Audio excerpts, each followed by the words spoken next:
إن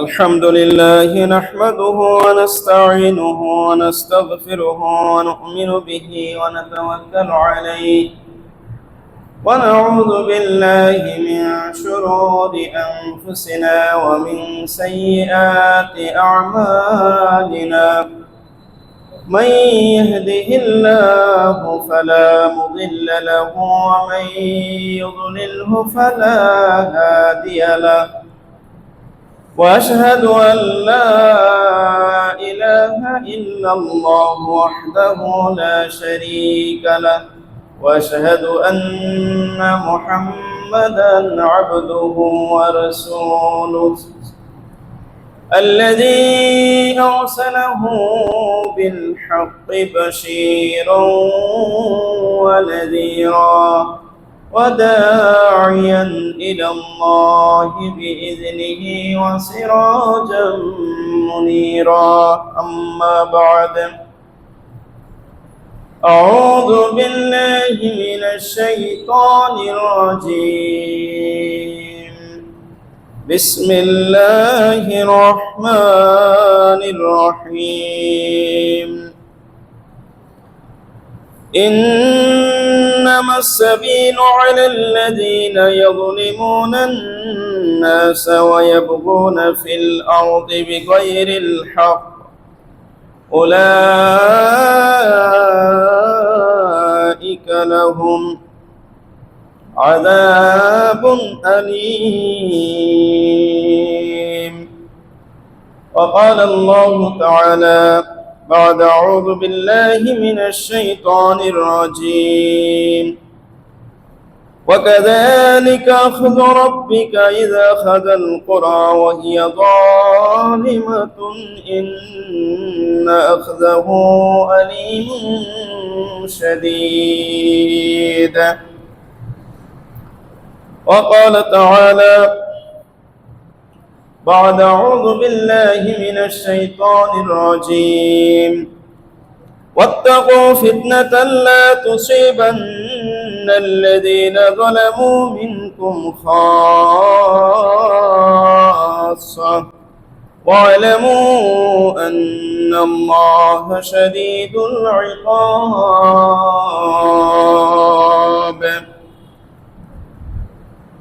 عن أبي سعيد الخدري رضي الله تعالى عنه قال قال رسول الله صلى الله عليه وسلم من رأى منكم منكرا فليغيره بيده فإن لم يستطع فبقلبه وبلسانه فإن لم يستطع فبقلبه وذلك أضعف الإيمان. رواه مسلم. وعن أبي سعيد الخدري رضي الله تعالى عنه قال قال رسول الله صلى الله عليه وسلم أفضل الجهاد كلمة عدل عند سلطان جائر أو أمير. رواه أبو داود والترمذي والنسائي بسند صحيح. সমস্ত প্রশংসা যাবতীয় গুণগান মহান রব্বুল আলামিনের জন্যই, যার অশেষ মেহেরবানিতে প্রতিকূল অবস্থার মধ্যে দিয়েও মহান রব্বুল আলামিন এখনো পর্যন্ত আমাদেরকে নিরাপদের সাথে জুমার সালাত আদায়ের জন্য মসজিদে সমবেত হওয়ার সুযোগ দিয়েছেন। তারই দরবারে শুকরিয়া আদায় করি, সবাই বলি আলহামদুলিল্লাহ। দরুদ ও সালাম বর্ষিত হোক শেষ নবী প্রিয় নবী মুহাম্মদুর রাসূলুল্লাহ সাল্লাল্লাহু আলাইহি ওয়াসাল্লামের উপরে, যিনি আমাদেরকে সত্য সঠিক পথের দিশা দিয়েছেন। এই পৃথিবীতে সুন্দরভাবে শান্তির সাথে বসবাস করতে হলে কিভাবে সেটা কোন কাজ কিভাবে করতে হবে, কিভাবে আঞ্জাম দিতে হবে, কাকে কোন দায়িত্ব দিতে হবে, তার এক বিস্তারিত বর্ণনা আমাদেরকে জানিয়েছেন। কিয়ামত পর্যন্ত তার উপর দরুদ ও সালাম বর্ষিত হোক। আল্লাহুম্মা সাল্লি আলাইহি আল্লাহুম্মা বারিক আলাইহি। সম্মানিত উপস্থিতি,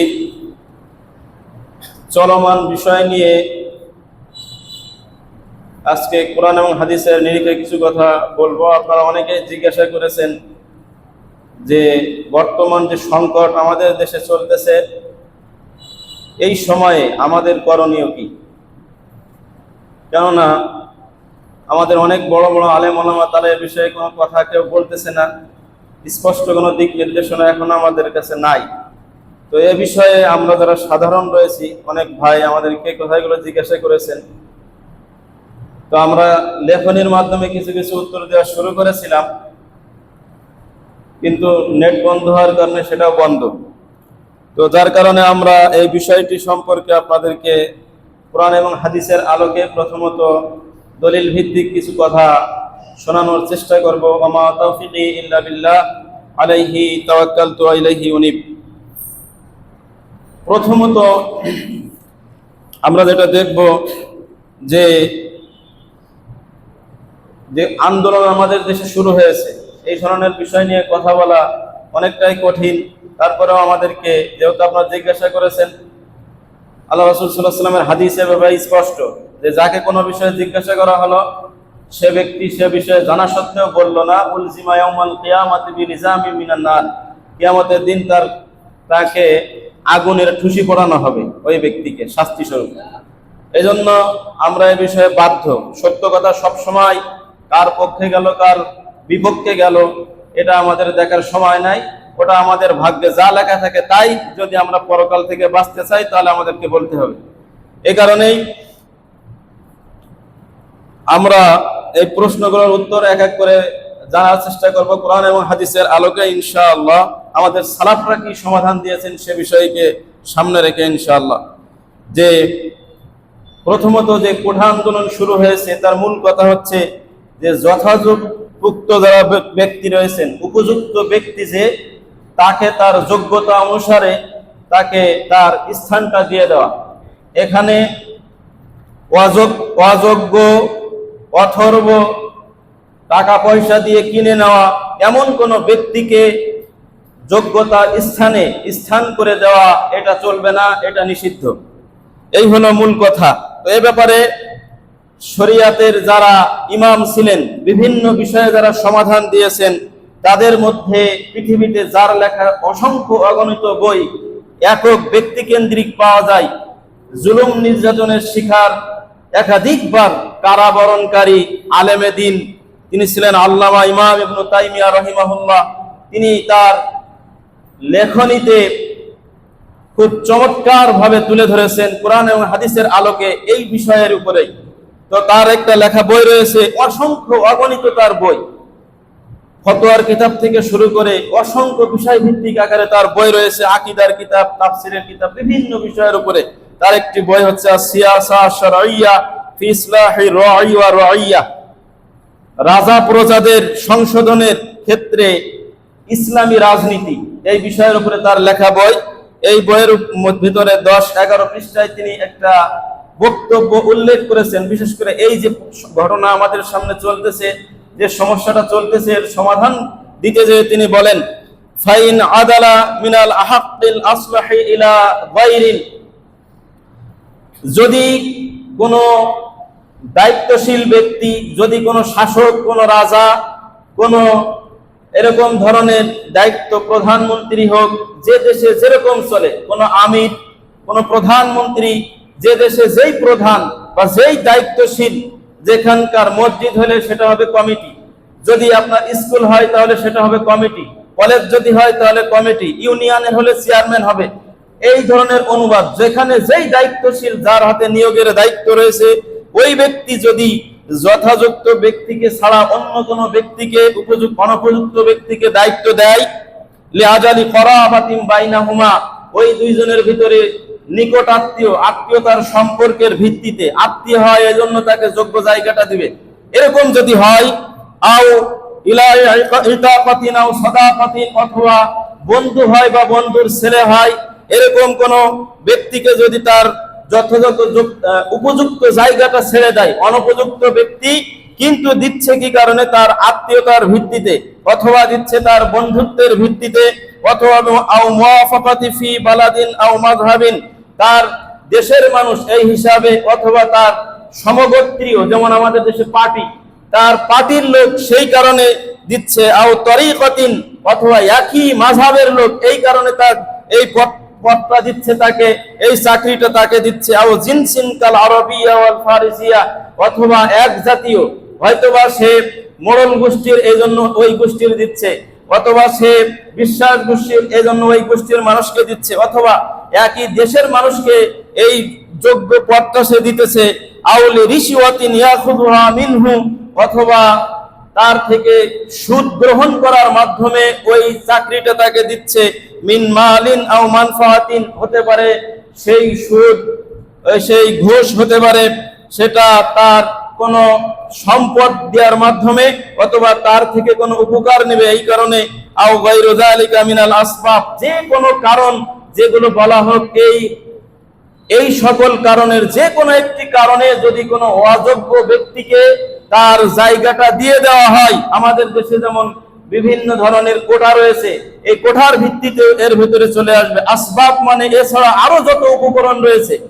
যত উপকরণ মাধ্যম রয়েছে, এই মাধ্যমগুলো কাজে লাগিয়ে যদি কোনো অযোগ্য ব্যক্তিকে চাকরি দেওয়া হয়, আউলি জিনিন ফি কলবিহি আলাল হাক্কি, অথবা যথাযোগ্য ব্যক্তি অন্যজন উপযুক্ত কিন্তু তাকে দিচ্ছে না এই কারণে যে তার প্রতি বিদ্বেষ রয়েছে, যেমন আমাদের দেশে করা হয় যে এটা স্বাধীনতার বিপক্ষের লোক, এরকম কোন বিদ্বেষ তার অন্তরে রয়েছে, আও আদাওয়াতিন বাইনাহুমা, তার সাথে হৃদয়ে তার শত্রুতা রয়েছে, এরকম ধরনের যে কোনো কারণ হোক না কেন, যদি তাকে যোগ্য পদটা না দেওয়া হয়, এর কোন একটিতে যদি আপনার আক্রান্ত হওয়ার কারণে এর কোন একটিকে কাজে লাগিয়ে যদি যোগ্য প্রার্থীকে তার যোগ্য চাকরিটা না দেওয়া হয়, ফাকাদ খানাল্লাহ, তাহলে ওই শাসক সে আল্লাহর খেয়ানত করলো, ওয়া রাসূলুহ, তার রাসূলের খেয়ানত করলো, ওয়াল মুমিনিন, সে মুমিনদের সাথে বিশ্বাসঘাতকতা করলো। ওয়া দাখালা ফীমা নুহিয়া আনহু ফী কওলিহি তাআলা, এই ব্যাপারে আল্লাহ রাব্বুল আলামিন স্পষ্ট ভাষায় নিষেধ করে দিয়েছেন যে ইয়া আইয়ুহাল্লাযীনা আমানু, হে ঈমানদারগণ, লা তাখুনুল্লাহ, তোমরা আল্লাহর সাথে বিশ্বাসঘাতকতা করো না, ওয়া রাসূলাহ, এবং রাসূল তার রাসূলের সাথে বিশ্বাসঘাতকতা করো না, ওয়া তাখুনু আমানাতিকুম, তোমরা তোমাদের এই আমানত, এই যে গদি একটা আমানত, একটা পথ এক একটা আমানত, এই আমানতকে পেয়ে তোমরা আমানতের খেয়ানত করো না, ওয়া আনতুম তাআলামুন, তোমরা জেনে বুঝে জ্ঞান থাকা সত্ত্বেও পাগল যদি না হও তাহলে তোমরা এরকম ধরনের খেয়ানত তোমরা করবে না। তো যখন এই আয়াত 27 নম্বর আয়াত সূরা আল আনফালের, এর পরের আয়াত আল্লাহ রাব্বুল আলামিন বলছেন, ওয়া আলামু, সাবধান থেকো তোমরা, আন্নামা আমওয়ালুকুম ওয়া আওলাদুকুম ফিতনা, তোমাদের ধন সম্পদ, তোমাদের সয় সম্পদ, এগুলো তোমাদের জন্য ফিতনার কারণ, ওয়া আন্নাল্লাহা ইনদাহু আজরুন আযীম, আর আল্লাহর কাছে রয়েছে তোমাদের জন্য মহা পুরস্কার, মহা বিনিময়, মহান বিনিময়। প্রিয় উপস্থিতি, এই আয়াতগুলো থেকে এবং এই আয়াতের আলোকে যে তাফসীর করেছেন ইমাম ইবনে তাইমিয়া, সেই আলোকে আমরা স্পষ্টভাবে বুঝতে পারতেছি যে আমাদের যারা এরকম কোঠা আন্দোলন করতেছে, এরা অবশ্যই তারা সঠিক দিন নিয়ে তারা রাস্তায় নেমেছে এবং অবশ্যই তারা হকের পথে রয়েছে। আর যারা এরকম ধরনের করতেছে, এরা জেনে বুঝে করতেছে না, যেটা কোরআনের আয়াত প্রমাণ করে যে ওয়ালামু, তোমরা জানো, জেনে থাকো যে আন্নামা আমওয়ালুকুম ওয়া আওলাদুকুম ফিতনা, তোমাদের এই যে পার্টিকে টিকিয়ে রাখা বলো, তোমাদের ছেলে মেয়ে, তোমাদের ধন সম্পদ, এগুলো তোমাদের জন্য ফিতনার কারণ। এই ফিতনা যারা পা দিচ্ছে অবশ্যই তাদেরকে সতর্ক সাবধান করা, এটা প্রত্যেকটা মানুষের, প্রত্যেকটা বিবেকবান মানুষের অবশ্যই কর্তব্য, এবং এটাতে সমর্থন করা আমাদের কোরআন এবং এই হাদিসের আলোকে, তাফসিরের আলোকে আমরা মনে করি যে এই যথাযথ যোগ্যের পক্ষে আপনাকে সমর্থন করতে হবে। যদি কোরআন এবং আয়াতের সবগুলো অনুবাদ আপনি শুনেন, এটাই শেষে প্রমাণিত হবে ইনশাআল্লাহ।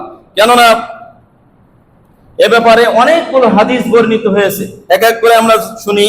আবু হুরায়রা রাদিয়াল্লাহু তাআলা আনহু তিনি বলেন, আন্নান নবিয়্য সাল্লাল্লাহু আলাইহি ওয়াসাল্লাম قال, আল্লাহ রাসূল সাল্লাল্লাহু আলাইহি ওয়াসাল্লাম বলেছেন, ইযা যুইয়াতিল আমানা, যখন আমানতের খেয়ানত করা হবে। আমানত কি আপনারা বুঝলেন? যে আপনি যে দায়িত্ব রয়েছেন সেই দায়িত্ব যথাযথভাবে পালন করা, যে যে পদের যোগ্য তাকে সেই পদ দেওয়া, যে যে জায়গায় চাকরি পাওয়ার হকদার তাকে সেইখানে টিকিয়ে রাখা, যে যেমন বেতন পাওয়ার হকদার তাকে সেই পরিমাণ বেতন দেওয়া ইত্যাদি, এই সবগুলো হলো আমানত। যখন এই আমানতগুলোর খেয়ানত করা হবে, ফান্তাজির সাআহ, কিয়ামত তখনই হবে। তখনই তোমরা কিয়ামতের অপেক্ষায় থাকো। কিয়ামত কখন হবে? এখনই কিয়ামত হবে, যেই আলামতগুলো যখন প্রকাশ হবে। তার মানে এই আমানতের খেয়ানত করা এটা কিয়ামতের একটা অন্যতম আলামত, যেটা আল্লাহ রাসূল সাল্লাল্লাহু আলাইহি ওয়াসাল্লাম বললেন, ইজা যুইয়াতিল আমানাহ, আমানতের খেয়ানত যখন করা হবে, ফান্তাজির সাআহ, তখন তোমরা কিয়ামতের অপেক্ষায় থাকো, যে কোনো সময় কিয়ামত হয়ে যেতে পারে।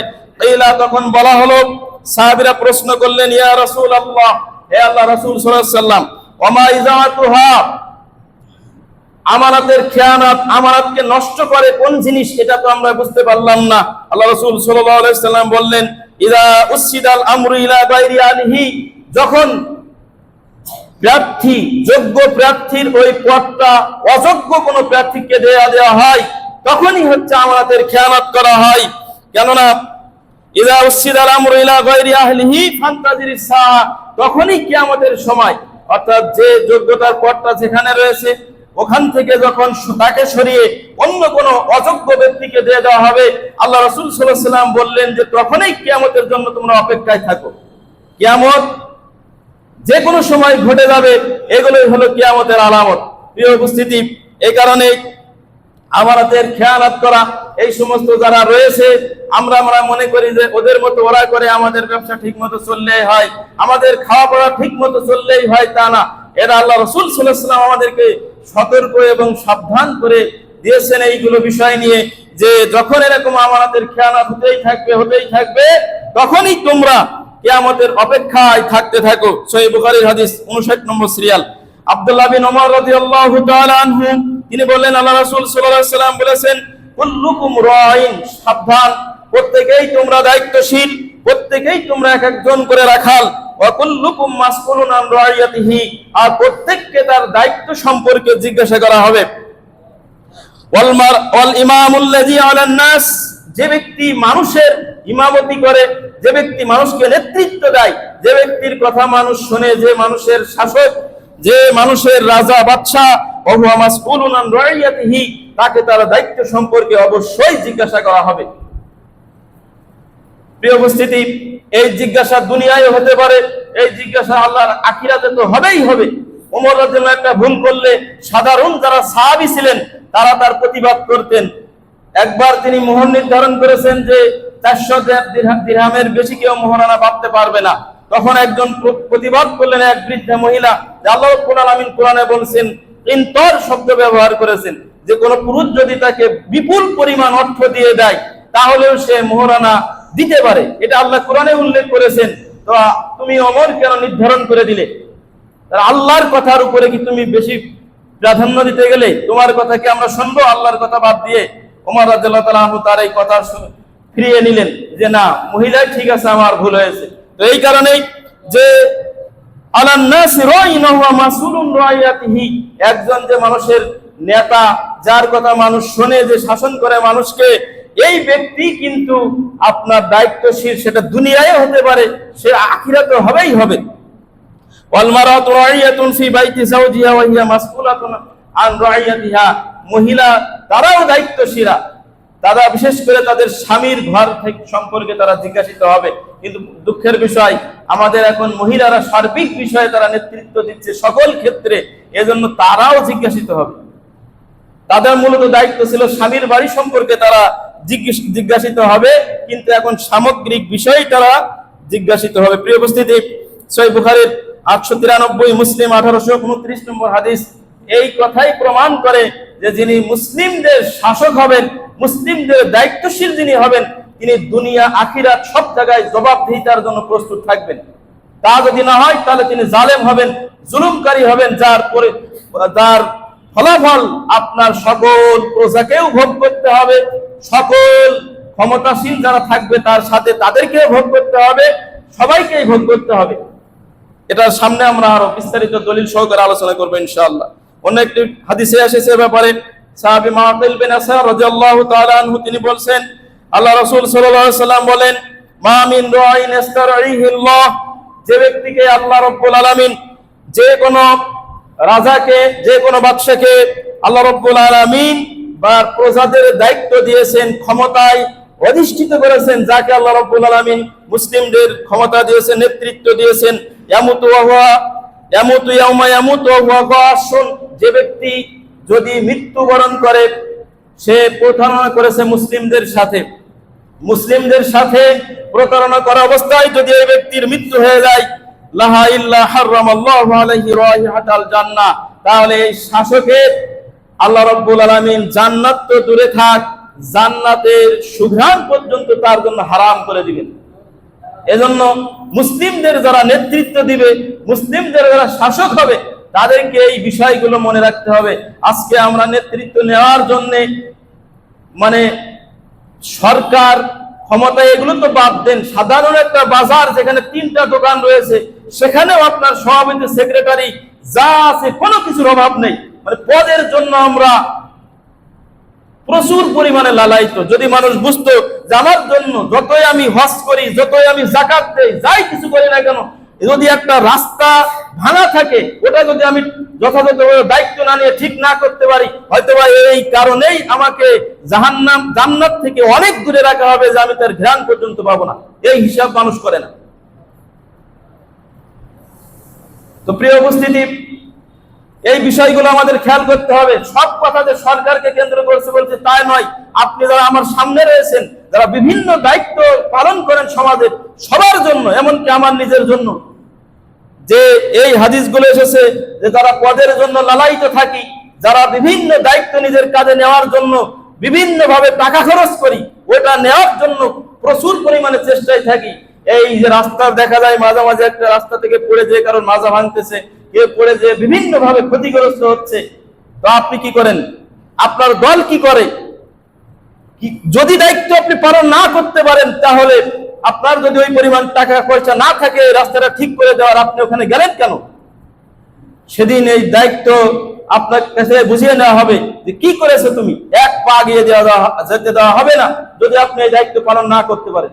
সাবধান থাকবেন যে দায়িত্ব নিরুপায়, আপনার সে যদি কোনো যোগ্যতম প্রার্থী না থাকে, যদি সবাই আপনাকে বাধ্য করে নেওয়ার জন্য, সেই ক্ষেত্রে আপনি নিতে পারেন। আপনি কিসের জন্য এত লক্ষ লক্ষ হাজার হাজার টাকা খরচ করে এই পোস্টার ছাপিয়ে টাকা দিয়ে কেন এই পদের জন্য নিতে যান? কিয়ামতের দিন জান্নাতের সুঘ্রাণ আপনার জন্য হারাম হয়ে যাবে যদি কোনো দায়িত্ব আপনি না পালন করতে পারেন নেতা হওয়ার পরে।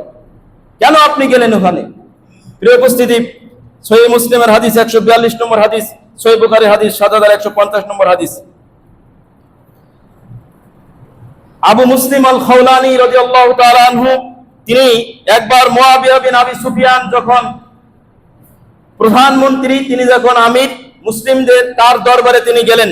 যাওয়ার পরে বললেন, আসসালামু আলাইকা আইয়ুহাল আজিরু। তিনি তখন আমির, কিন্তু এই আবু মুসলিম আল খাওলানী তিনি প্রবেশ করে বলছেন, আসসালামু আলাইকা আইয়ুহাল আজির, হে কর্মচারী, বেতনভুক্ত কর্মচারী অথবা হে শ্রমিক, আমি আপনাকে সালাম দিচ্ছি। তখন তার দরবারে যারা লোকজন ছিল, তার যারা প্রজারা ছিল, আরো অন্যান্য মন্ত্রী তার যারা ছিল, তারা বলছে, বলো যে আসসালামু আলাইকা আইয়ুহাল আমির। আমির না বলে তুমি আজির বলতেছো কেন? তিনি আবারও সালাম দিলেন, আবারও একই ভাবে আসসালামু আলাইকা আইয়ুহাল আজির। তখন তারা আবার তাকে ঠিক করে দিচ্ছে যে বলো আসসালামু আলাইকা আইয়ুহাল আমির। আমির বলো, আজির কেন বলছো? আজির মানে শ্রমিক, আজির মানে হচ্ছে বেতনভুক্ত কর্মচারী। এই কথা বলে বারবার তিনি সম্বোধন করছে। যখন 3 বার এইভাবে বলছেন, তখন মুআবিয়া রাদিয়াল্লাহু তাআলা আনহু, তিনি একজন সাহাবী, তিনি বলছেন যে ঠিক আছে, দাও আবা মুসলিমকে ছেড়ে দাও, ফাইন্নাহু আ'লামু বিমা ইয়াকুল, সে ভালোই জানে সে কি বলতে চায়, সে তার জ্ঞান আছে, সে ভালো জানে। ফাকালা ইন্নামা আনতা আজিরুন ইস্তাজারাকা রাব্বু হাযিহিল গোলাম লিরিয়ায়াতিহা।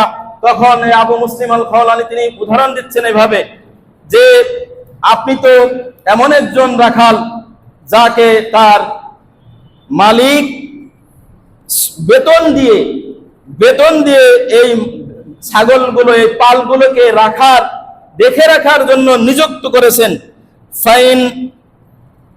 ফাইন আনতা হানিতা জারবাহা ওয়া দাওয়াইতা মারদাহা, যদি তুমি এই পশুগুলোকে খোঁজ খবর রাখো, যদি তাদেরকে অসুস্থ হলে সেবা দাও, ও হাবিস্তা আউলাদহা লাউখরাহা, এবং তাদেরকে সংঘর্ষের হাত থেকে তুমি যদি নিয়ন্ত্রণ করতে পারো, তাহলে ওয়াফাকা সাইয়্যিদুহা আজরাকা, তোমার মালিক মাস শেষে তোমাকে বেতন দেবে, তোমার চাকরিটা ঠিক থাকবে।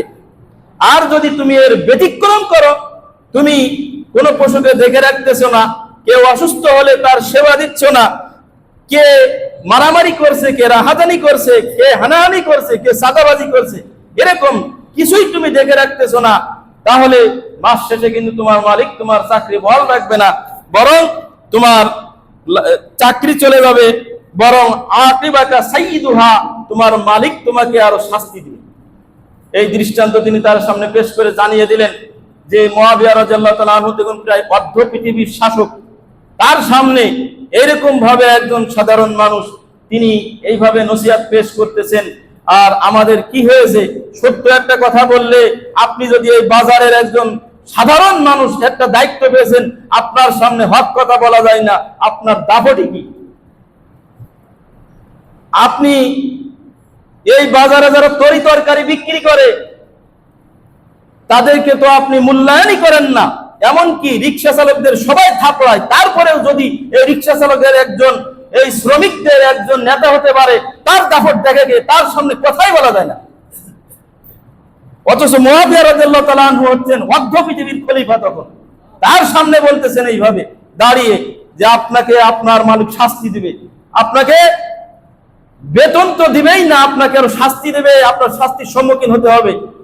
সাধারণ মানুষ এইভাবে, আপনি মুআবিয়া রাদিয়াল্লাহু তাআলা আনহুকে, আবু সাঈদ খুদরি, সহিহ মুসলিমের হাদিস, মুআবিয়া রাদিয়াল্লাহু তাআলা আনহু একদা জুমার আগে মারওয়ান, মুআবিয়া রাদিয়াল্লাহু আনহুর পক্ষ থেকে মদিনার গভর্নর তখন মারওয়ান বিন হাকাম, এই মারওয়ান বিন হাকাম যখন খুতবা দিচ্ছেন, তখন ঈদের মাঠে আগে নিয়ম হলো সালাত আদায় করা, তারপরে হবে খুতবা।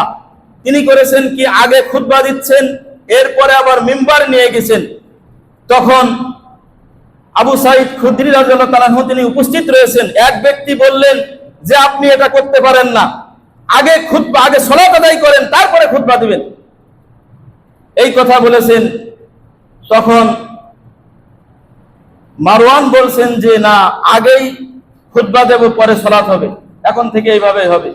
তখন আবু সাঈদ খুদরি রাদিয়াল্লাহু তাআলা আনহু বলছেন যে এই লোকটা তার দায়িত্ব পালন করেছে। তারপরে তিনি হাদিস শোনালেন এইভাবে, মান রাআ মিনকুম মুনকারান, তোমাদের মধ্যে যে কেউ যখনই কোনো অসঙ্গতি দেখবে, হাদিস বিরোধী কাজ দেখবে, অন্যায় পাপাচার দেখবে, ফালিগাইরহু বিয়াদিহি, সে তার সামর্থ্য অনুপাতে হাত দ্বারা প্রতিবাদ করবে।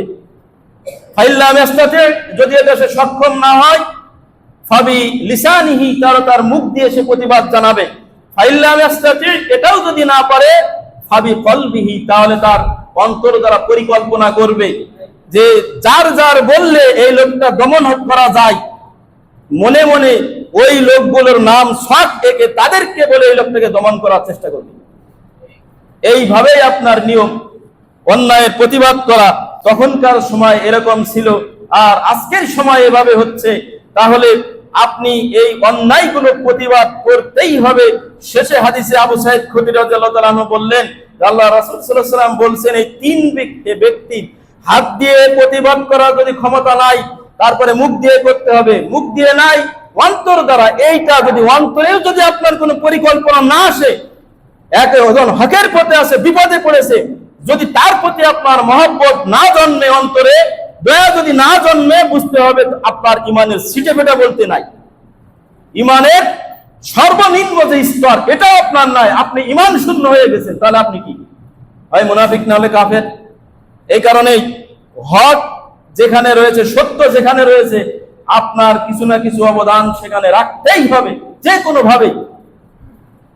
কেননা আল্লাহ রাসূল সাল্লাল্লাহু আলাইহি সাল্লাম তিনি বলছেন, আবু সাঈদ খুদরি রাদিয়াল্লাহু তাআলা আনহুর বর্ণিত হাদিস, আফজালুল জিহাদ, সর্বোত্তম জিহাদ হচ্ছে কালিমাতু আদলিন ইনদা সুলতানিন জাইরিন আও আমিরিন জাইরিন, যে কোন অন্যায়কারী শাসক, কোন অন্যায়কারী যে মন্ত্রী, প্রধানমন্ত্রী বলে আমাদের দেশে অন্যায় যারা করে, এরকম ধরনের অন্যায়কারীর সামনে যদি আপনি ন্যায় কথা বলতে পারেন, এটাই হলো আফজালুল জিহাদ, সবচেয়ে উত্তম জিহাদ। আপনি জানছেন যে আমার কথা বললে সমস্যা আছে, তখনই যদি সাহস করে আপনি অন্যায়ের বিপক্ষে অবস্থান নিতে পারেন, যে তিনটা স্তর বিশেষ করে বলা হলো, তাহলে আপনার ঈমান প্রমাণিত হবে, না হলে আপনার ঈমান থাকবে না। প্রিয় উপস্থিতি, এই কারণেই আমাদেরকে সব সময় চেষ্টা করতে হবে যে হকের পথে থাকা।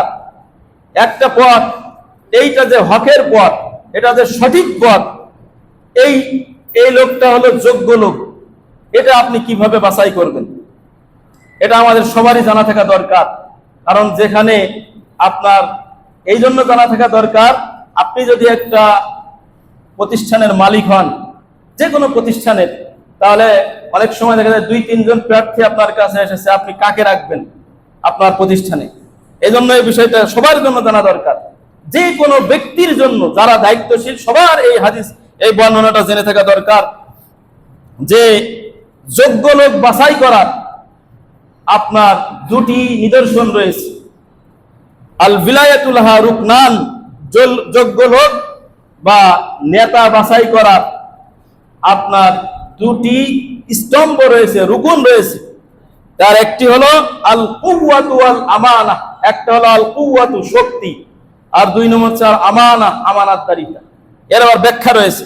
আল্লাহ রাব্বুল আলামিন বলছেন, ইন্না খায়রা মানিস্তাজারতা আল কাওয়িউল আমিন। ইউসুফ আলাইহিস সালামের সূরা কসাস যখন আপনি পড়বেন 26 নম্বর আয়াত, সেখানে মুসা আলাইহিস সালাম যখন একজনকে আঘাত করার পরে সে লোকটা মারা গেল, তিনি যখন মাদায়েনে চলে গেলেন, যাওয়ার পরে 2 জন মেয়েকে পানি পান করালেন। পানি পান করার পরে আপনারা ঘটনা জানেন যে একজন মেয়ে সে আবার ফিরে এসেছে মুসা আলাইহিস সালামকে নেওয়ার জন্য, কিন্তু তিনি মেয়েটিকে বললেন যে তুমি পিছনে থাকো, আমাকে রাস্তা দেখিয়ে দাও। তিনি সামনে দিয়ে এগিয়ে গেলেন। এই মেয়েটা তখন তার বাবাকে বলছিল যে আব্বা, ইন্না খায়রা মানিস্তাজারতা, আপনি যাকে শ্রমিক হিসাবে নিয়োগ দিবেন, আপনি যাকে নিয়োগ দিবেন তাদের মধ্যে থেকে সর্বোত্তম নিয়োগ ওই ব্যক্তিই হবে, ওই ব্যক্তি যোগ্য ব্যক্তি, আল কবি, যিনি শক্তিশালী, আল আমিন, যিনি বিশ্বস্ত। মুসা আলাইহিস সালাম শক্তিশালী ছিলেন, ওই পানি যেটা টাঙ্কি রয়েছে তিনি একাই সেখান থেকে সরিয়ে দিয়ে, পাথরটা সরিয়ে দিয়ে তিনি পানি পান করেছিলেন, তিনি ছিলেন শক্তিশালী। আর 2 নম্বর হচ্ছে আল আমিন, তিনি ছিলেন বিশ্বস্ত। কেননা এই মেয়েকে তিনি পিছনে দিয়েছেন, তিনি আগে গিয়েছেন যাতে তার পর্দার খেলাপ না হয়। প্রিয় উপস্থিতি, এটা হলো একটা কোরআনের দৃষ্টান্ত যে নিয়োগ দেওয়ার দুটি যে রুকুন, তার এই দুটি রুকুনই এই আয়াতের মধ্যে পাওয়া গিয়েছে। একটা হলো শক্তিশালী হওয়া, 2 নম্বর হলো বিশ্বস্ত হওয়া। আর আল্লাহ এ ব্যাপারে ইউসুফ আলাইহিস সালামকে যখন নিয়োগ দেওয়া হয়েছিল অর্থমন্ত্রণালয়ে যখন তাকে নিয়োগ দেওয়া হয়েছিল মিশরের, তখন সেখানকার বিচক্ষণ বাদশা তিনি তখন বলেছিলেন যে ইন্নাকা লিয়াউমা লাদাইনা মাকিনুন আমিন, নিশ্চয় আজ থেকে, আজকের দিনের পর থেকে হে ইউসুফ, আপনি আমাদের নিকটে মর্যাদাবান এবং আপনি আমাদের নিকটে একজন বিশ্বস্ত ব্যক্তি। তো এই জন্য এইগুলো বিষয় আপনার দেখাটা জরুরি, যেটা কোরআনের আয়াত আমাদের সামনে বর্ণনা করে সূরা ইউসুফ 54 নম্বর আয়াত।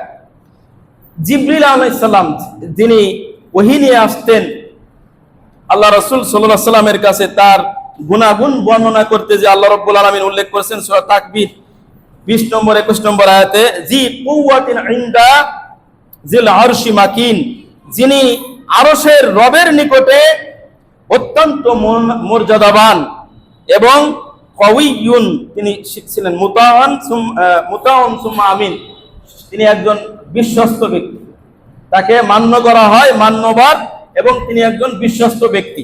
এজন্য যাদেরকে আমরা নেতা বানাবো, যাদেরকে আমরা নিয়োগ দেব, তাদের এই গুণাগুণ বিষয়গুলো আগে আছে কিনা সেই বিষয়গুলো আপনাকে আমাকে লক্ষ্য করতে হবে। যদি কোরআনের দৃষ্টিকোণে আমি তার থেকে ভালো কিছু আশা করতে চাই, তাহলে এই বিষয়গুলো দেখতে হবে। এখন শক্তি বলতে কি বোঝায়? একজন মানুষের শক্তি কি শুধু শারীরিক শক্তি? শারীরিক শক্তি হবে শুধুমাত্র, এ ব্যাপারে সালাফরা আলোচনা করেছেন যে একটা হাদিস আছে যে ইন্নাল্লাহা ইয়াইদ হাযা দ্বীনা বিরাজুলিন ফাজির, আল্লাহ রাব্বুল আলামিন কখনো কখনো কোন পাপী বান্দাকে দিয়েও এই দ্বীনের উপকার করবেন। এই হাদিসের ব্যাখ্যা করতে যে ইমাম ইবনে তাইমিয়া রাহিমাহুল্লাহ তিনি বলছেন যে যখন দুজন ব্যক্তি থাকে, একজন খুব বিশ্বস্ত ব্যক্তি কিন্তু তিনি দুর্বল, আরেকজন হচ্ছেন তার পাপ রয়েছে, পাপী ব্যক্তি কিন্তু শক্তিশালী।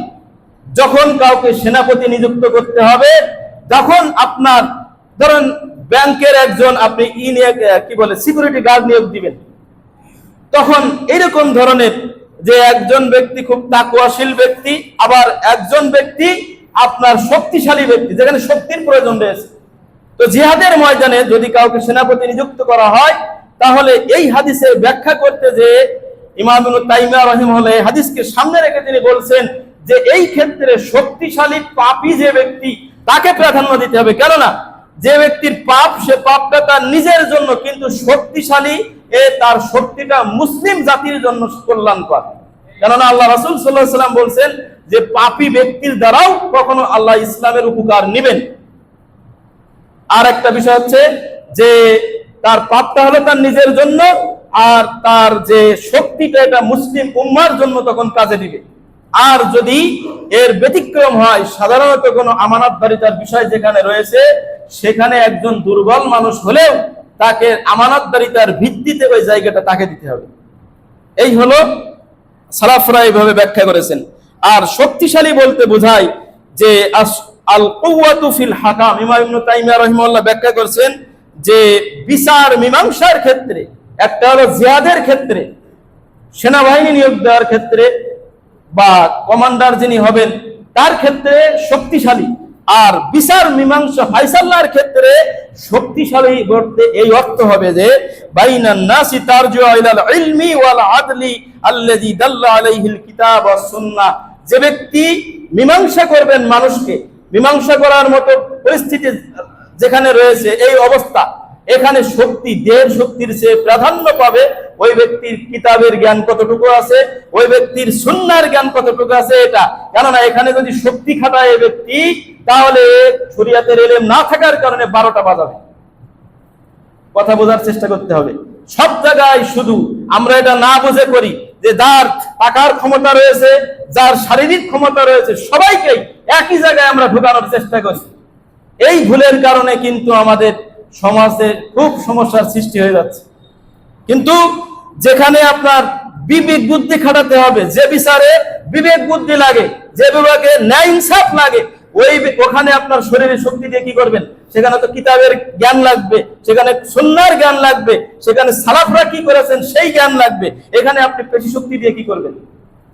এই কারণেই ওয়াইলাল কুদরাতি আলা তানফিযিল আহকাম, আর এই বিধানটা বাস্তবায়ন করার জন্য বাহু শক্তির দরকার রয়েছে।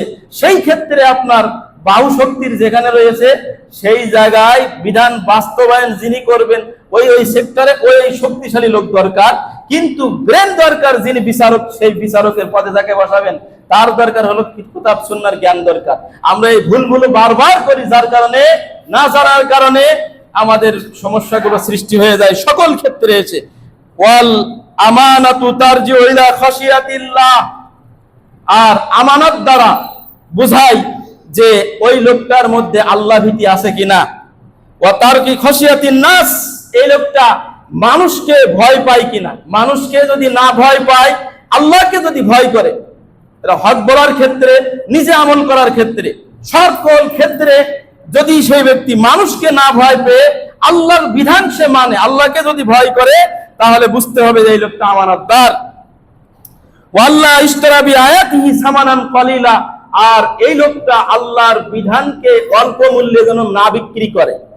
এই লোকটা আল্লাহর বিধানকে অল্প মূল্যে বিক্রি করতে পারে না। একজন লোক বিচার করতে যে একজনের কাছ থেকে তুই কত টাকা দিবে দেখায়, আরেকজন বলে তুই কত দেবে, যে বেশি টাকা দেবে ওই দিকে, তাই আমানতদারিতা কি আছে?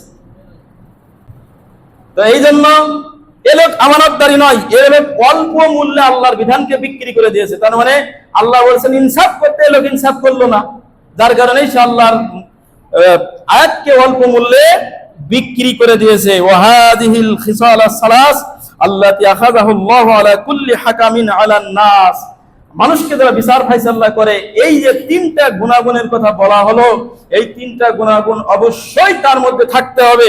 এক নম্বর হচ্ছে যে আল্লাহর ভয়, আর মানুষের আল্লাহর ভয় করা, মানুষের ভয় না করা। তিন নম্বর হচ্ছে আল্লাহর বিধানকে অল্প মূল্যে বিক্রি না করা। এই হলো আমানতদারি। তাই তিনটা বৈশিষ্ট্যই একজন আমানতদারের মধ্যে লাগবে। যদি থাকে তাহলে সেই ব্যক্তিকে নেতা হিসাবে, কর্মচারী হিসাবে আপনি নিয়োগ দিলে সমাজ এত খারাপ হবে না, সমাজ সুন্দর থাকবে, যেটা সাহাবীদের জামানে আমরা দেখেছি। প্রিয় উপস্থিতি, তো এই হলো সূরা মায়েদার আয়াত। আল্লাহ রাব্বুল আলামিন বলেছেন ওয়ালা তাশতারু বিআয়াতি সামানান কলিলা, তোমরা আল্লাহর আয়াতকে অল্প মূল্যে বিক্রি করো না। ওমাল্লাম ইয়াজিদ ওয়ামাল্লাম ইয়াহকুম বিমা আনজালাল্লাহ, আর যে ব্যক্তি আল্লাহর বিধান ছাড়া অন্য কারোর বিধান দিয়ে বিচার ফায়সালা করে, আল্লাহ রাব্বুল আলামিন বলছেন ফাউলাইকা হুমুল কাফিরুন, এই লোকগুলোই হলো কাফের, যে আল্লাহর বিধান ছাড়া অল্প মূল্যে আল্লাহ আয়াতগুলো বিক্রি করে দিয়ে অন্যের ধার করা বা নিজের মন মতো করে বিচার ফায়সালা করে, এই লোকই কাফের। আল্লাহ রাব্বুল আলামিন এটা স্পষ্টভাবে বলে দিলেন। এই কারণেই মানুষের দুইজনের মধ্যে কথা বলতে হলে সাবধানে কথা বলতে হয়, কারণ আপনার ঈমান চলে যাওয়ার ভয় রয়েছে। অনেক কঠিন বিষয় এটা।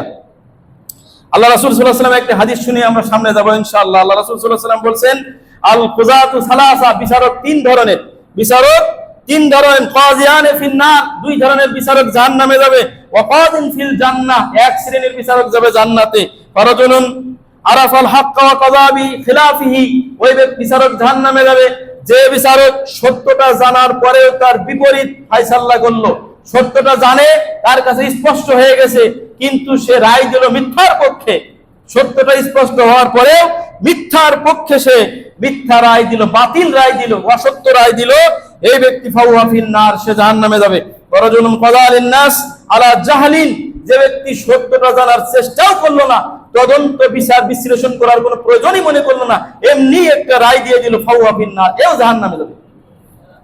ওয়ারাজুলুন আলিমাল হাক্কা, আর ওই ব্যক্তি যে সত্যকে জানলো, ওয়াকাযা বিহি, সেই অনুপাতেই বিচার ফায়সালা করলো, ফাহুয়া ফিল জান্নাহ, এই ব্যক্তি জান্নাতে প্রবেশ করবে। আলহামদুলিল্লাহ। প্রিয় উপস্থিতি, আবু দাউদের হাদিস 3573 নম্বর হাদিস, তিরমিজি 1322, আবু বুরাইদা রাদিয়াল্লাহু তাআলা আনহু এই হাদিসটি বর্ণনা করেছেন। প্রিয় উপস্থিতি, এই কারণেই এত সময় যে আলোচনাগুলো আমরা শুনলাম, যে মুসলিম সমাজের যারা দায়িত্বশীল হবে অবশ্যই তাদেরকে হক বুঝার চেষ্টা করতে হবে। যদি না করা হয় তাহলে দুনিয়াতেও তাকে জবাবদিহিতার সম্মুখীন হতে হবে, আর পরকালে তো আল্লাহর বিচারের কাঠগড়ায় তাকে দাঁড়াতেই হবে। আল্লাহ রাব্বুল আলামিন বলছেন সূরা মুমিন 18 নম্বর আয়াত, ওমা লিজ জালিমিনা মিন আনসার ওমা লিজ জালিমিনা মিন নাসির। এখানে সূরা হজ্জের 71 নম্বর আয়াত আল্লাহ রাব্বুল আলামিন বলছেন যারা জালেম, অন্যায় যারা করে, নিজেদের প্রতি যারা জুলুম করে, মানুষের প্রতি যারা জুলুম করে, এই লোকগুলোর আল্লাহ রাব্বুল আলামিন বলছেন কিয়ামতের দিন মিন নাসির, তাদের কোনো সাহায্যকারী থাকবে না। সূরা মুমিনের 18 নম্বর আয়াতে আল্লাহ বলছেন ওমা লিজ জালিমিনা মিন হামিম, সেদিন জালেমদের জন্য কোনো অন্তরঙ্গ বন্ধু থাকবে না। ওয়ালা শাফিঈন ইতা, আর এমন কোন সুপারিশকারীও থাকবে না যার সুপারিশ সেদিন শোনা হবে, তারকে মান্য করা হবে, এমন কোন সুপারিশকারী সেদিন থাকবে না।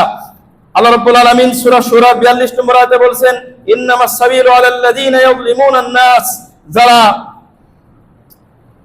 সেদিন ওই ব্যক্তিদেরকেই দোষারোপকারী হিসাবে আল্লাহর কাছে হাজির করা হবে যারা মানুষের প্রতি জুলুম করে।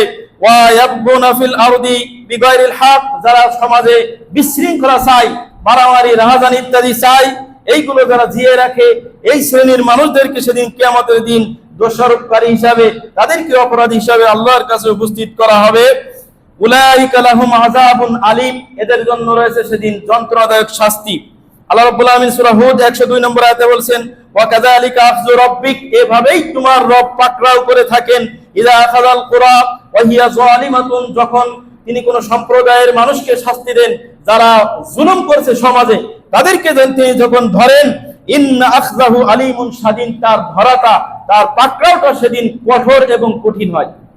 যেমন ফিরাউনের ইতিহাস আপনারা জানেন, আবু জাহেলের ইতিহাস আপনারা জানেন। এভাবে ধ্বংসশীল সম্প্রদায় যারা রয়েছে, আমি একটু পরেই তাদের কয়েকটা সম্প্রদায়ের নাম আপনাদের সামনে বলছি, যে জুলুম করে পৃথিবীতে কেউ পার পায়নি এবং পাবেও না, এটা অসম্ভব।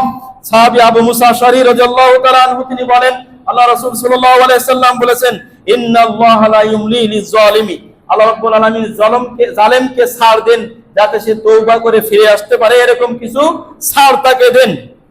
হাত্তা ইযা আখাযাহু লাম ইউফলিতহু, যখন তাকে একবার পাকড়াও করেন আল্লাহ রাব্বুল আলামিন, ধরে ফেলেন, তখন তাকে ঢিল দেন না, ছাড় দেন না। বুখারীর হাদিস 4318 নম্বর হাদিস। আল্লাহ রাব্বুল আলামিন যেভাবে ছাড় দেননি, নূহ আলাইহিস সালাম 950 বছর দাওয়াত দিয়েছেন। এই দাওয়াত দেওয়ার পরে যখন তার সম্প্রদায় তার দাওয়াতকে প্রত্যাখ্যাত করেছে, তাকে দেখলে পালিয়ে চলে গেছে, উল্টা তাদের উপর আরো জুলুম করেছে, বিভিন্ন নির্যাতনের শিকার হতে হয়েছে নূহ আলাইহিস সালাম সহ তার অনুসারীদের। ঠিক এই সময় তিনি মহাপ্লাবন দিয়ে তাদেরকে ধ্বংস করে দিয়েছেন, যেটা পৃথিবীর ইতিহাস রয়েছে, এখনো মানুষ সেটা স্মরণ করে। শুধু তাই নয়, হুদ আলাইহিস সালামের ইতিহাস আপনারা জানেন। হুদ আলাইহিস সালাম প্রেরিত হয়েছিলেন আদ জাতির কাছে। এই আদ জাতি আল্লাহ রাব্বুল আলামিন তাদেরকে এমন ভাবে ধ্বংস করেন যে তাদের কাছে 7 দিন 8 রাত, তাদের কাছে 7 রাত 8 দিন এইভাবে অনবরত তাদের সামনে, তাদের মধ্যে পানি বৃষ্টি বর্ষিত হতে থাকে, ঝড় তুফান হতে থাকে, তাদের ঘর বাড়ি সব ধ্বংস তছনছ হয়ে একেবারে পৃথিবী থেকে তারা সবাই নিশ্চিহ্ন হয়ে যায়। এই হুদ আলাইহিস সালামের আদ জাতি, তারা খুবই শক্তিশালী জাতি ছিল। তারা পাহাড় খোদাই করে তারা সেখানে ঘর নির্মাণ করতো। এইভাবে তারা শক্তির পরিচয় দিত, দম্ভ করত, অহংকার করত, মানুষের উপরে তারা জুলুম নির্যাতন এইভাবেই তারা করত। আল্লাহ তাদেরকে এইভাবে ধ্বংস করে দিয়েছিলেন। সালেহ আলাইহিস সালামের ইতিহাস আপনারা জানেন। সামুদ জাতির কাছে প্রেরিত হয়েছিলেন সালেহ আলাইহিস সালাম। যখন তিনি একাধিকবার তাদেরকে দাওয়াত দিলেন, স্মরণ করলেন, আল্লাহর পক্ষ থেকে উষ্টি নিয়ে আসলেন, নিদর্শন স্বরূপ 10 মাসের গাভীন উষ্টি। এই গাভীটা বাচ্চা প্রসব করলো, তাকে হত্যা করলেন, তার এই বাচ্চাটিকে হত্যা করলেন, তার বাচ্চাটি পালিয়ে চলে গেল, উটটিকে হত্যা করলেন। এইভাবে একাধিকভাবে তারা সালেহ আলাইহিস সালামকে মানসিকভাবে তারা নির্যাতন করতেন, তাকে হত্যার পরিকল্পনা করলেন। আল্লাহ রাব্বুল আলামিন তাদেরকে ভীষণ ভূমিকম্প দ্বারা ধ্বংস করলেন। এমনকি এমন বিকট আওয়াজ দিলেন, বিকট সেই আওয়াজে তারা পৃথিবীর বুকে একেবারে চিরতরে সব মরে পড়ে রইল। কোরআনের আয়াতে বলা হচ্ছে যে তারা দেখলে মনে হবে এক একটা তাল গাছের মতো তারা এইভাবেই পড়ে রয়েছে। একদম তাদেরকে সমূলে ধ্বংস করে দিয়েছিলেন। ঠিক ওরকম ভাবে লূত আলাইহিস সালাম, তার জাতিকেও কিন্তু আল্লাহ রাব্বুল আলামিন ধ্বংস করে দিয়েছিলেন। তাদেরকে এমন ভাবে ধ্বংস করেছিলেন যে তাদেরকে উপরে উঠিয়ে নিয়েছিলেন, উপর করে নিয়ে তাদেরকে এমন ভাবে আবার খালি পৃষ্ঠটা উল্টে দিয়েছিলেন। সেখানে এখনো পর্যন্ত আপনার নদী রয়েছে, যে এই যে ডেড সি যেটাকে বলা হয়, সমুদ্র, যেখানে কোনো মাছ হয় না, ব্যাঙ হয় না, কোনো প্রাণী হয় না, সেখানে মানুষ এখনো পর্যন্ত সে আলামত লক্ষ্য করে। প্রিয় উপস্থিতি, এইভাবেই পৃথিবীর বিভিন্ন জাতিকে আল্লাহ রাব্বুল আলামিন ধ্বংস করে দিয়েছেন। ধ্বংস করে দেওয়ার পরে আল্লাহ রাব্বুল আলামিন তিনি এই আরব জাতিকে স্মরণ করে দিচ্ছেন, আমাদেরকে স্মরণ করিয়ে দিচ্ছেন। ফালাম্মা জাআ আমরুনা, যখন আমার আয়াতগুলো, আমার নিদর্শন তাদের কাছে আসলো, তখন আমার এই আদেশ যখন আসলো, জাআলনা আলিয়াহা সাফিলাহা, আমি তাদের উপরের লোকগুলোকে নিচে করে দিলাম আর নিচের জমিনকে তাদের উপর করে দিলাম। এইভাবে আমি তাদেরকে উল্টিয়ে দিলাম।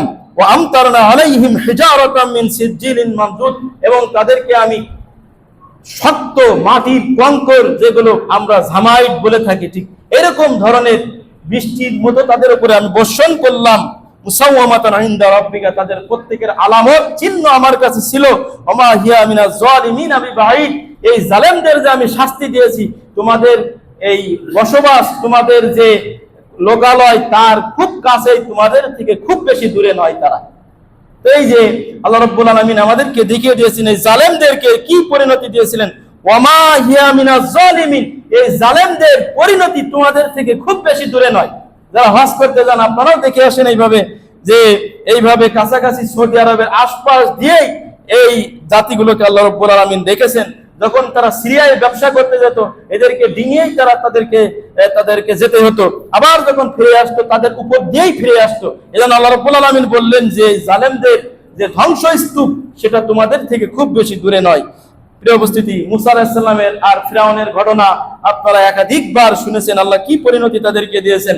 এজন্য আল্লাহ রাব্বুল আলামিন জাতিকে সতর্ক এবং সাবধান করেছেন এভাবে, ওয়াত্তাকু ফিতনাতান, এমন ফিতনা থেকে তোমরা সতর্ক সাবধান থাকো, লা তুসিবান্নাল্লাযিনা মিনকুম আল্লাযিনা যালামু মিনকুম খাসা, যারা তোমাদের মধ্যে শুধু জুলুম করছে এই জালেমদেরকে যে বেছে বেছে ধরবে তা নয়, তাদেরকে বেছে বেছে ধরবে না, বরং আল্লাহ রাব্বুল আলামিন যখন আযাব প্রেরণ করবেন সবাইকে কিন্তু সে আযাবে শামিল করবেন। এজন্য আমি কেন কথা বলবেন না?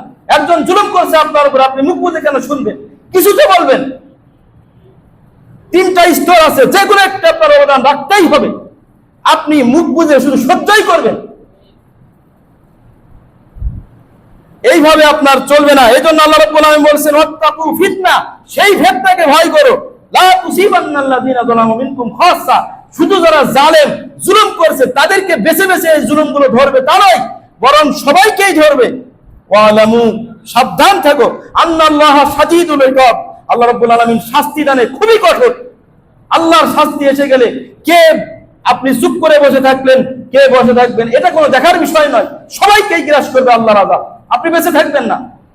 এই কারণেই যার যাভাবে যখনই জুলুম হয়, যার যেটাই শক্তি রয়েছে সেইভাবে প্রয়োগ করতে হবে, হয় হাত দিয়ে, না হলে মুখ দিয়ে, না হলে আপনার অন্তরে পরিকল্পনা দিয়ে কিভাবে এদের নির্মূল করা যায় সেই পরিকল্পনা আপনাকে থাকতে হবে।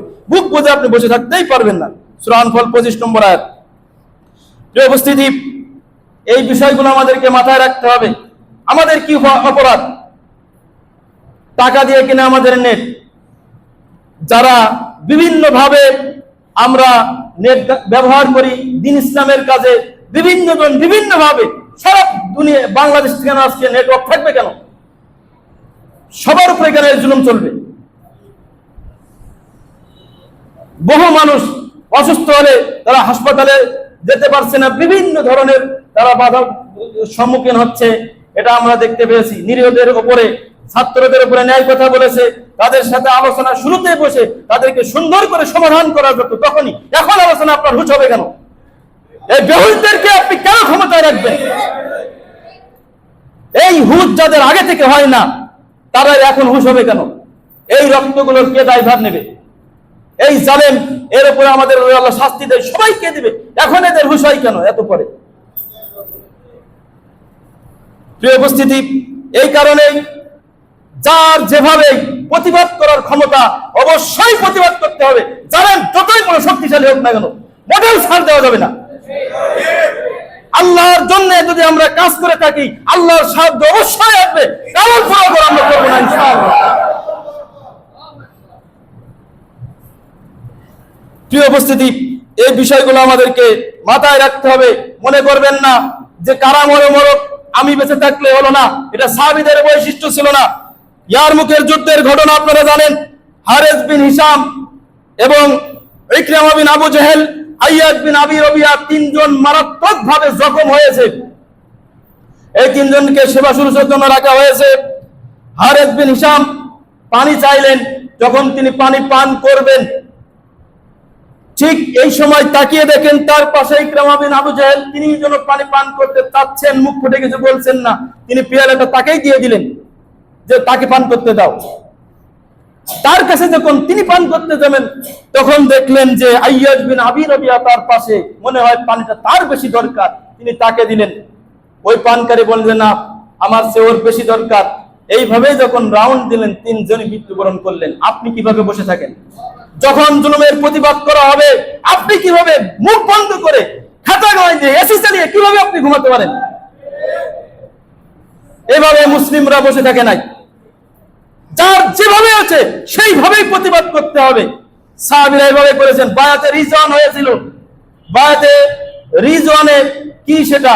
বায়াতে রিজওয়ান যখন ওসমান রাদিয়াল্লাহু তাআলা আনহুকে পাঠানো হয়েছিল কুরাইশদের সাথে সন্ধি চুক্তির জন্য, খবর শোনা গেল যে ওসমানকে তারা হত্যা করে ফেলেছে। যখনই এই খবরটা শোনা গেল একজন মুসলিম ভাইকে অন্যায় ভাবে হত্যা করা হয়েছে, সবাই হাত দিলেন, আল্লাহ রাসূল সাল্লাল্লাহু আলাইহি ওয়াসাল্লাম হাত দিলেন, তার উপরে তিনি বাম হাত দিলেন যে আমার হাত এই রাসূলের হাত, তিনি তার উপরে বাম হাত দিলেন যে এটা ওসমানের হাত, কে বাদ করবে আসো, সবাই 1400 সাহাবী সেখানে বাদ করলেন। ভাই সবাই মরে ফিরবো, না হলে কেউ বেঁচে ফিরবো না, এখানেই সবাই আমরা শহীদ হয়ে যাবো। এরকম একজন মুসলিমকে উপরে জুলুম করা হলে এইভাবে প্রতিবাদ করা হতো তখন। আজকে এইভাবে হয় না জন্য কিসের কে সেই কথা বলে, কিসের 2জন 5জন হিন্দু সেই কথা বলে, কেন এটা চলবে? রক্ত আমরা বেঁচে খাইনি, যে কয়দিন বাঁচবো এইভাবে যদি ইমানি তেজ নিয়ে বাঁচতে পারতেন সবাই, তাহলে দেখতেন যে এত কিছু সহ্য আগেই করতে হতো না, এত রক্ত দেখতে হতো না, এত রক্ত আগেই দেখতে হতো না, তারা আগেই ভয় পেয়ে যেত। আমরাই তাদেরকে উস্কানি দিয়েছি, আমরাই তাদেরকে কিছুই বলতে পারিনি। উপস্থিত এই কারণেই সুযোগ কাজে লাগাতে হবে।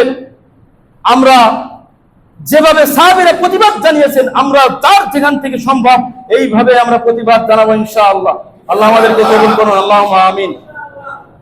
এই কারণেই আমরা চাই আমাদের দেশকে আল্লাহ রাব্বুল আলামিন এই বালা মুসিবত থেকে হেফাজত করে আমাদেরকে আবার সেই শান্তি ফিরিয়ে দিন, আল্লাহুম্মা আমিন।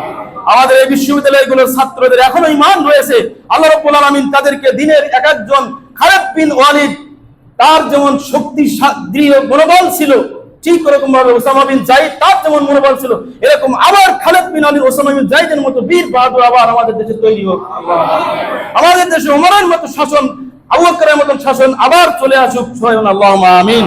আল্লাহ রাব্বুল আলামিন ঈমানকে মজবুত করুন, আমাদের থেকে ভয় ভীতি, শত্রুর ভয়কে দূর করে দিন।